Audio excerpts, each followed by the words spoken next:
This afternoon we'll move into further analyzing the market. We just ended the morning by mapping the market. We've explained to you that we do have a systematic way to fill that matrix, that integrated matrix, production to use and functions. So players and functions, production to use spectrum. But as I said, this is just a big picture of your market. Now you have to start looking at this market critically and analyzing the information you have on this matrix so that you can end up prioritizing these failures that you want to address. So basically, understanding the market is done through 3 steps.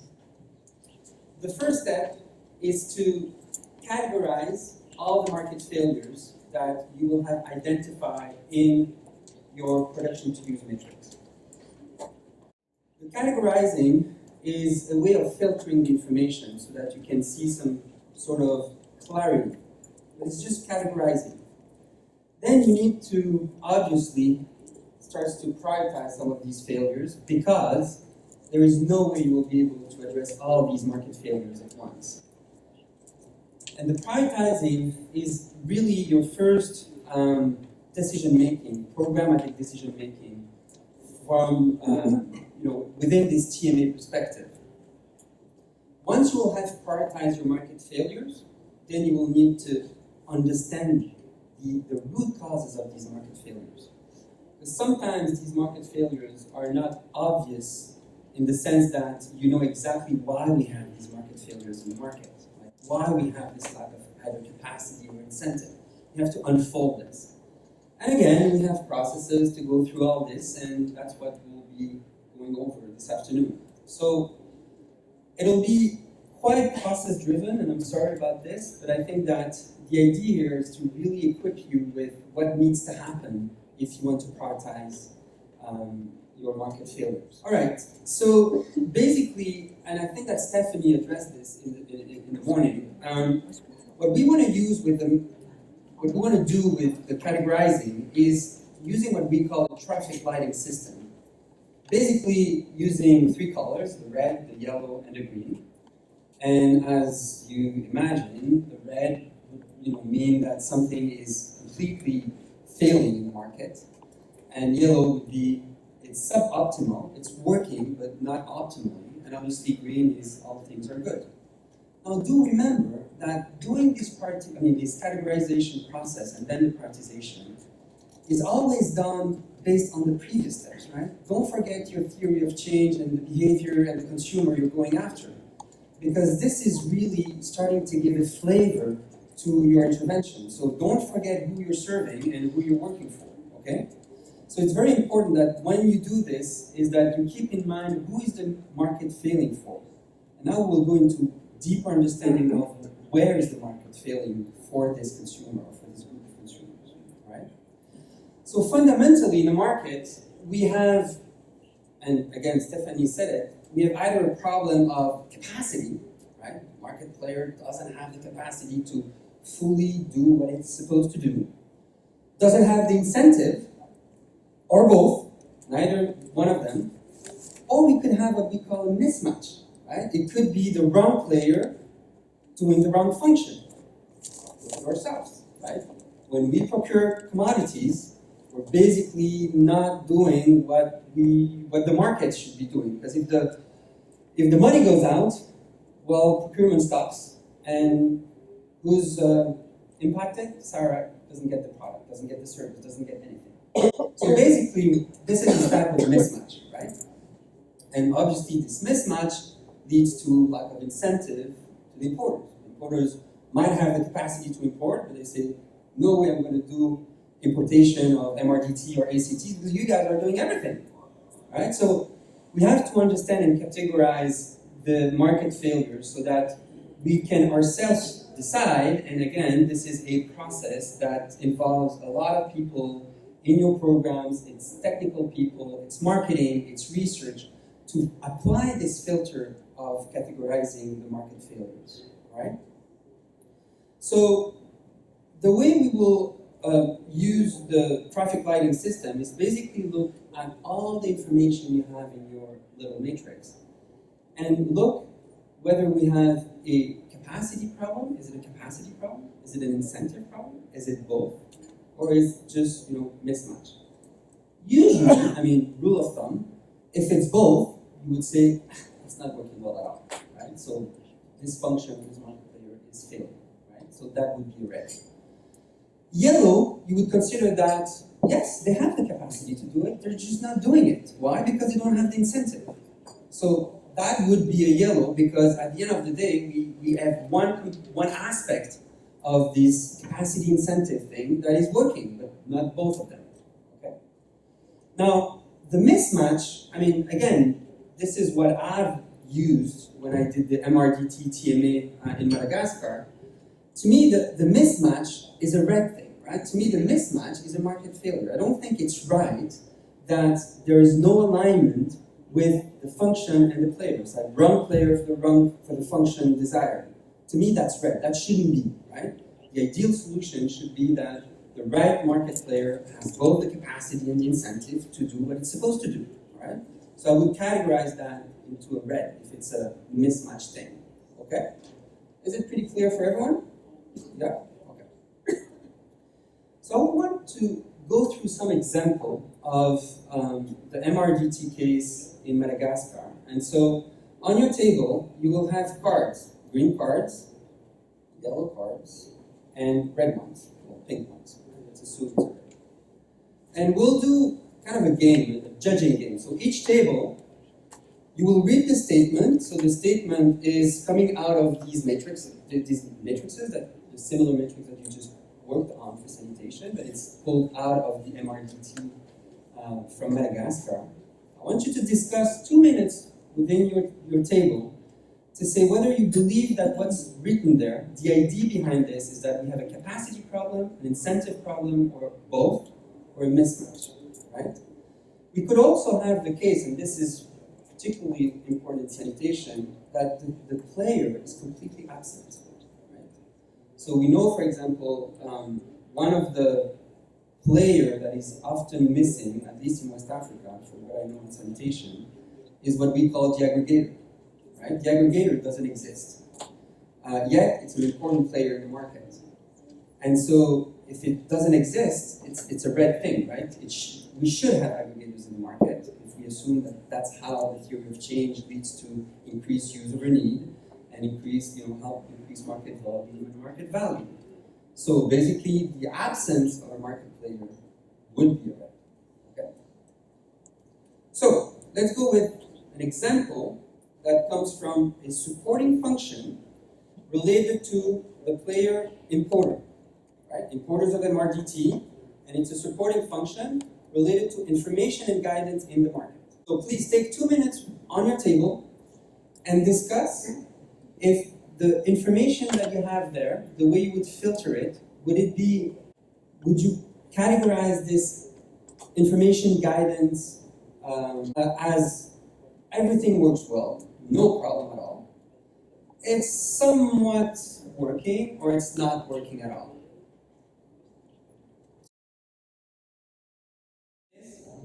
Are you ready? 1, 2, 3, please show your card. Oh! We have 2 reds and a majority of yellows, right? So can I ask one of the representative of the yellow to just stand up and explain the rationale? How did you read the different statement to make to the conclusion as a team that it was somewhat functioning, but suboptimal? And then I will ask Yasmin to just stand up and say why, for her it's a red. Thank you. I think for us we categorize it as a yellow because we felt that the only reason the importers and the wholesalers, in a sense, do not want to get into the holopack and hologram and also import was because of the misinformation and the lack of communication in terms of them not understanding the policies, and so we thought that by SOMAPAR CSR program, by actually helping to educate them, the understanding in terms of the policies and the requirements and the regulations, then it will actually help to demystify the mistrust that we see between the government and... So for you, is it more a incentive problem or a capacity problem? It's a capacity problem. It's a capacity problem. Okay. Both capacity and incentive, sorry. Because there's that aspect So, of... back to the, if it's a capacity and incentive problem, wouldn't that be a red? Sorry, I put this up. Did you see how? All right, Yasmin, thank you. First thing we through filtering is, the most important thing that comes up is they're not willing to risk investing their funds because they don't know if and when subsidized commodities come in. We know there are limited number of global manufacturers of RDTs. That means importer is your most critical player, because without that, it's not going to work. So if that player is not willing to invest in a market because of subsidized, you have a real serious market problem there. And I think, what are the ways around it? But that's your most serious market problem. It's a red. We want the market to increase in terms of volume and value. And as Yasmin said, if we don't have these importers involved and play a substantial role in importing MRDT, the entire equation is off. So basically, when you have this type of information, like the hologram thing, it's noise. It's not true information. What is true information is that the importers can organize themselves if they want to fight for something. But fighting for fighting doesn't bring anything. What you want them is to reassure them that they will have the incentive, obviously monetary incentive in terms of volume, and the capacity to import MRDT. So there's only so few MRDT manufacturers that basically, if you can unlock this problem, you basically have opened the door to a potential future market that is growing and will be user-friendly. Keep going on the second one. It will be a policy regulation function, and it will be again for importers. Okay, so we're at the lower level of the matrix, and this is what we have. So please discuss on your table and decide whether it's a red, it's a yellow, or it's a green. Mostly green. You could look at it from an enabling environment perspective, saying that it is very easy to import MRDT in Madagascar. It's so easy that basically importers don't even know what to import. Should I do something? So it creates a type of information gap, quality assurance type of problem, right? Because if there's a MRDT manufacturer, if you would know the business of MRDT, you would know that there is no pre-qualified MRDT by WHO like there is for ACTs. There is a list that is available on the WHO website, but that doesn't make them pre-qualified in terms of good manufacturing practice, good distribution practice, and so forth.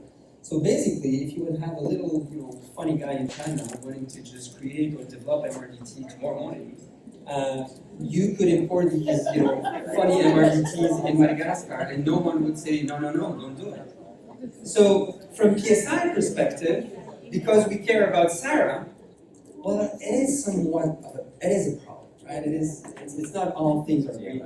Let's have fun, let's make money, right? So you truly need to have people who can read this information with the appropriate level of lens. And again, I'm not blaming you guys because we're sanitation and I'm using MRDT examples here, but this is really to tell you that it is not easy. It is not easy, and that's why you need to have the research team, the M&A team, the marketing team, everyone who's involved to just, please the devil's advocate when you have this thing.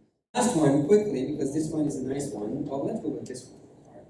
So this is a rule function for consumers. And it's again policy regulation. So this is simple 2 bullets. MRDTs are taxed 20%. This is the VAT. But medicines in Madagascar, all medicines are VAT-free. Just decide if it's a green, it's a yellow, and it's a red.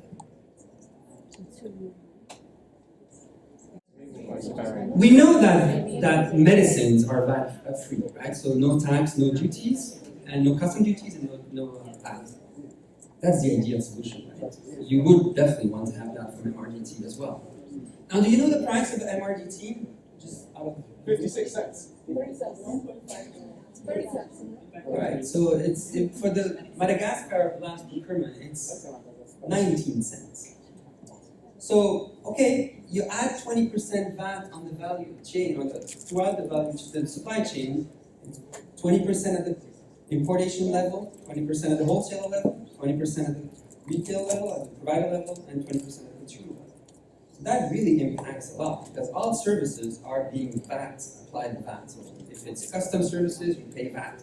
You want to take a container out of the port, VAT, because this is not a drug, it's a MRDT. So at the end of the day, just because of the VAT, it could have substantial impact on the consumer price. So make it a red? Maybe not. I don't think so. I mean, to be honest, the team in Madagascar didn't make it a red, but they made it a yellow to say, well, this is something we need to look after, right? It's not something we can immediately influence because then it implies going with the Ministry of Finance and we'll go for the players after that. But basically, it means that you can have MRDT imported and you can sell them. From an equity perspective, you're not really improving access for SARA just because of this value. That doesn't mean that the majority of your SARA could not access an MRDT as it is now with a 20% value. Okay? So again, it's all about the lenses that you're using. And basically, why? So now you have this nice color-coded matrix with a lot of red, most likely, because our markets are somewhat failing markets. Then you need to go into deciding which failures you will address. Obviously, you would want to prioritize the reds, right? So basically now, we look at all the color-coded reds, and you apply these different criteria to just then look from your perspective how you can address these market failures.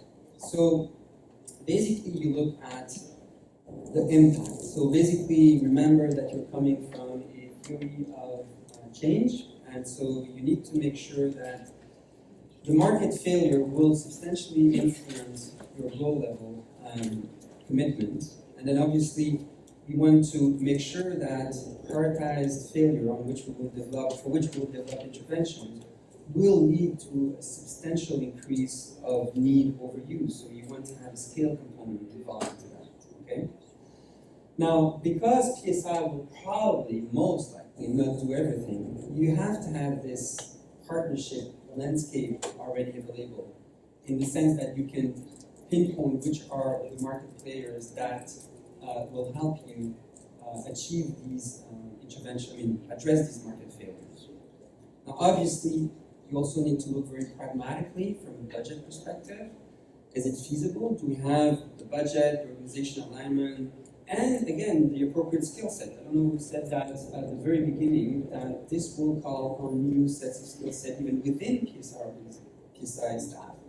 Because the way we look at market, it's so broad now that obviously it's not just about quality assurance. It's not just about some of the things that we're used to do. So we embrace much more than that.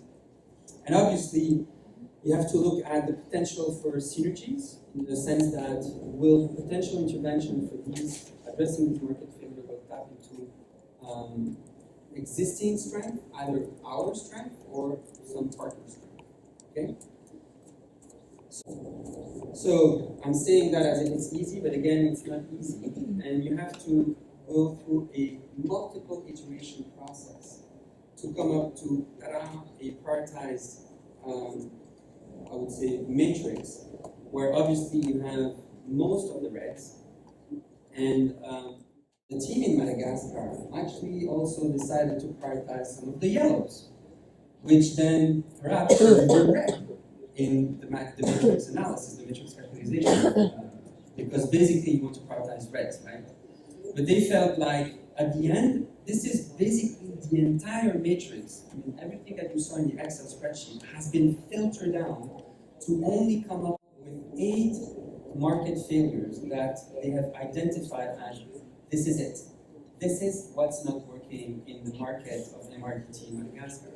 And the team decided that 8 was good enough for them. Normally, I would have pushed for reducing to 5, 4, 5. They said, no, we will address the 8 at once.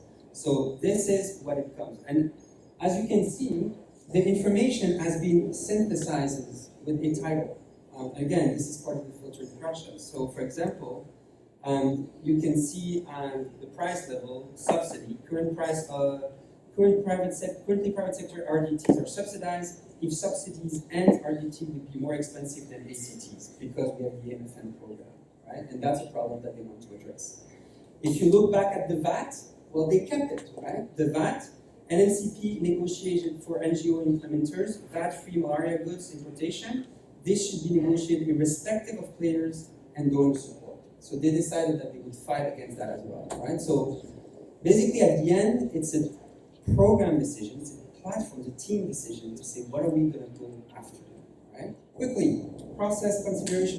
Basically, prioritizing is your first stab at making decisions, right? This is where, you're moving from a mapping to deciding which market failure you will address. So it's quite important that you get this right. Ultimately, you will see through Steve's presentation in the metrics that you need to measure, how you will address these failures and make sure that you always have a kind of iteration process. Because basically, if you're not addressing the right failure and it's not influencing user need, and it's not doing scale or value in the market, well, you're off. It's not working.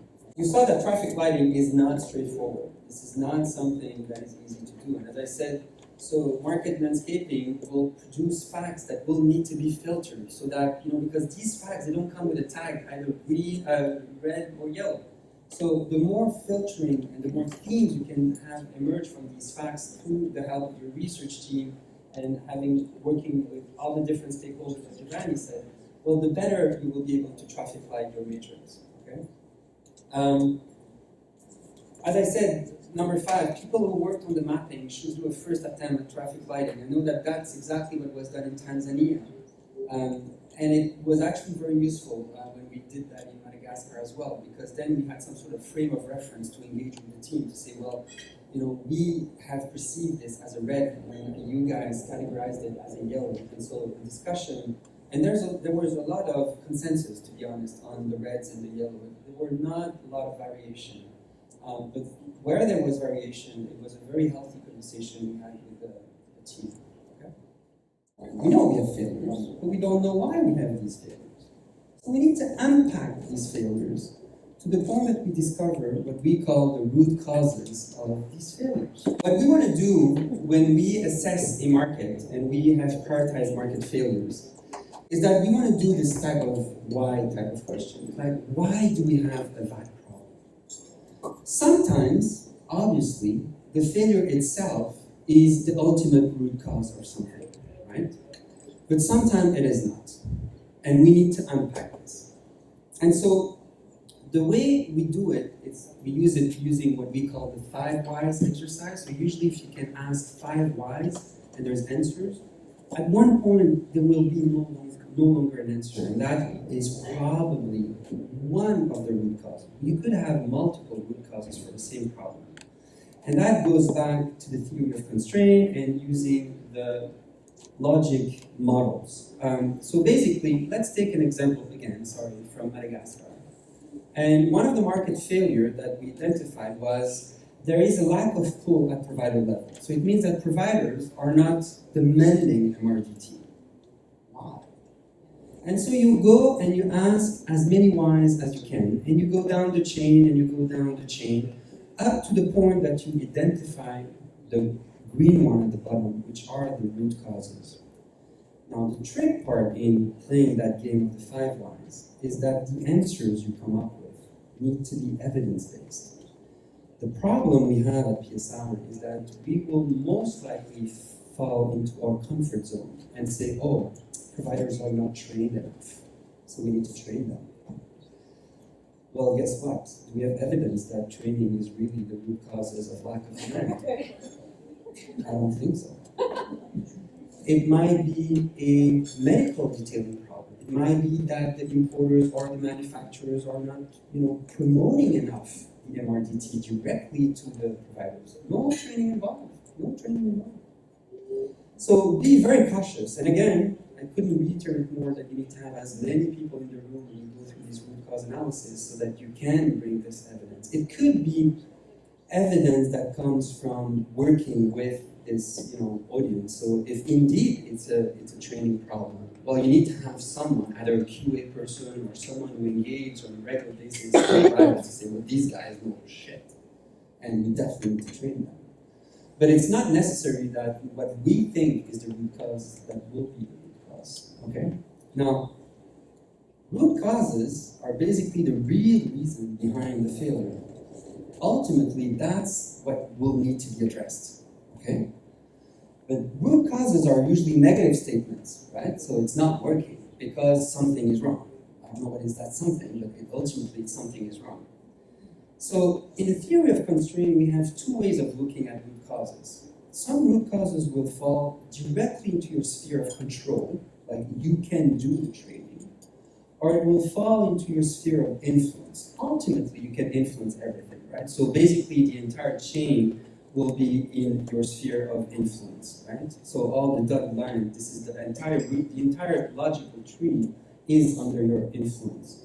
But some of the aspects are more controllable, so more actionable, should I say, in terms of what you can do. And it's tricky because obviously, back to what Yasmin said, one of our default mode would be, okay, so we need to work, we need to do. And so you would choose root causes that you can directly influence.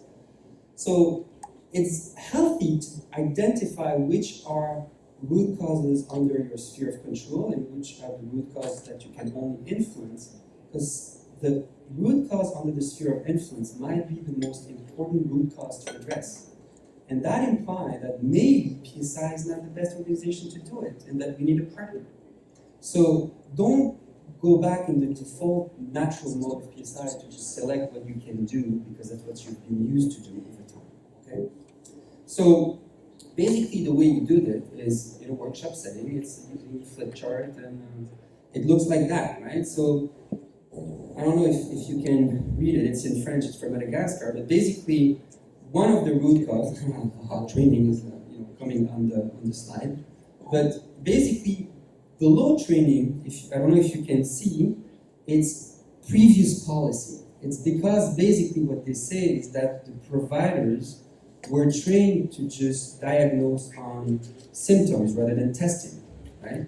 And that's because their training was done like that for ages and ages and ages, and so in that case, it's not so much the lack of training, it's not we need to change the entire curriculum of provider training both in the public and the private sector. Now, again, as you will see tomorrow, these root causes will be turned into positive statements. So what is negative, and is the causes of the problem, will need to become some sort of an objective to address. That's where the art is. Turning something negative into something positive is sometimes not straightforward. So what we did in Madagascar, and this is a process recommendation, as you can see in red, we have developed what we call the right thing to do. What is the right thing to do in addressing that root causes? So what do we want the positive thing to look like ultimately? And we call that the desired outcome. Basically, if providers are trained based on previous curriculum that are outdated and they are not inclined on using the MRTs, hence the reason why there are no tools from provider, blah, blah, blah. Basically, what you want is the provider to have the confidence and the ability to use the MRT. So it means that changing the curriculum and train them will lead them to be confident in using the MRT. So the desired outcome is not yet an objective, but it's an intermediary step to coming up with an objective. And the objective that we came up with is that ultimately, if you work on that desired outcome, then the objective is to really increase the demand for MRDT from providers. But increasing demand for MRDT from providers from X to Y is basically addressing the failure, right? So that's why it's very interesting to have this intermediary desired outcome that really gives the flavor to your objective. So basically, increasing demand, yes, but through what? Through increasing self-efficacy and confidence of the providers. Okay? At the end of the day, you have to make sense of all these, and it needs to be useful for the team. Otherwise, you can be lost at sea, doing this root cause analysis and flipping that into a positive statement and then making it your objective. It's like very process-driven, right? So you need to make sure that whatever you do really resonates with your team. At the end of the day, don't forget that you're addressing, the failure is the failure of a market to increase substantially use over need at scale. Okay. So this exercise is basically something that involves senior managers. At this point, you want to make sure that you have senior managers in your team. Obviously, as I said, it needs to be evidence-based, and by all means, don't fall into, we always knew the symptom and we always addressed it that way. Make sure that you can double question whatever root cause you come up with to make sure that, is this really the real root cause? Do you have evidence showing this? So basically what you have at the end is that for each market failure, you have this wonderful tree going down to the root causes. And you need to look at all the root causes you have. Look at those who are into your sphere of influence, sphere of control. Don't necessarily default in choosing those in your sphere of control. But obviously this needs to be assessed by the team. And then you pick your the root causes you want to address. And tomorrow we will see how we can flip that into a positive statement using this intermediary step. And these will become what I call market/marketing objectives. So basically, all of this helps you come up to the point where you have programmatic objective to address the failures, and then you can start